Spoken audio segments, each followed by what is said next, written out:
Hello all and welcome. My name is Pat Milani and today I will be presenting to you a brief overview of the National Standards for Quality Online Teaching.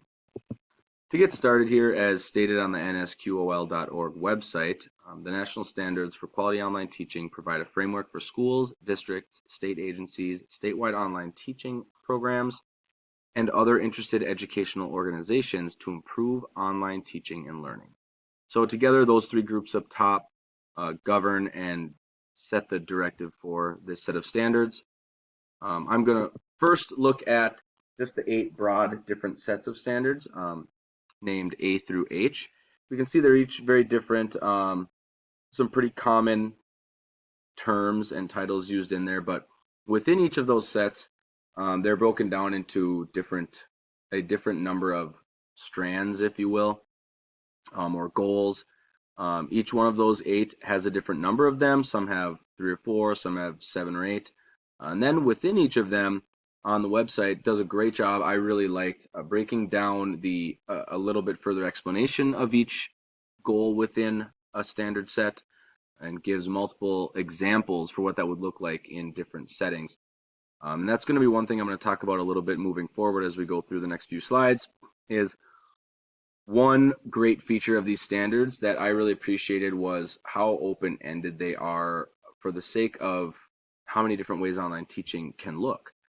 So they really lend themselves to being applicable and being able to be interpreted in a number of different settings where it will all stay relevant and doable, able to focus on.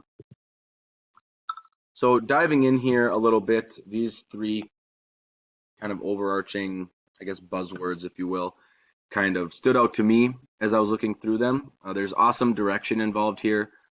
Each set of standards contains indicators, and this is kind of what I was talking about on that last slide, where there's examples, explanations, they're versatile, and they can be used and applied and interpreted in a number of online teaching settings. The interpretation then, leading into the interpretation for these standards, I took a quote from the website, and we go down a little bit towards the bottom of the quote. The standards are intended to provide guidance while providing maximum flexibility for the users, and that's kind of what I've been talking about.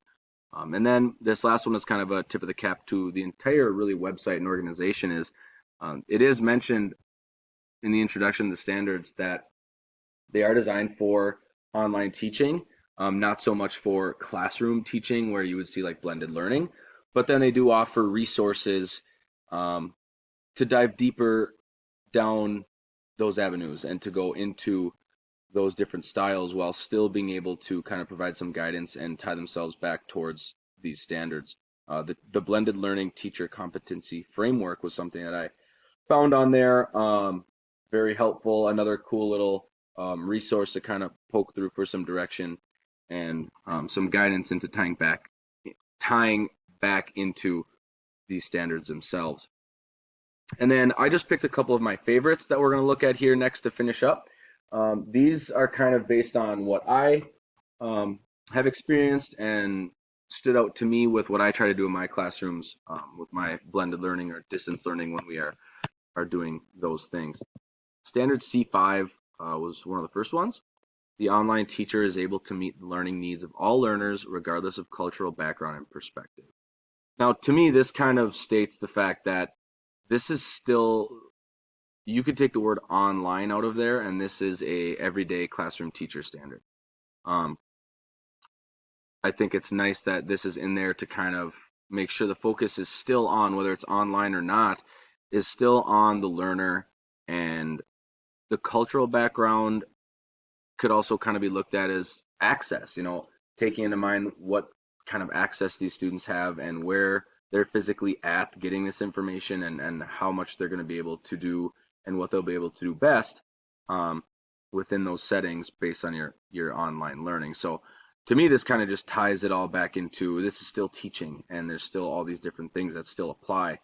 And then that kind of leads me into the other one that I wanted to focus on was standard D1. The online teacher uses digital tools to identify patterns in learner engagement and performance that will inform improvements to achieve individual learner growth.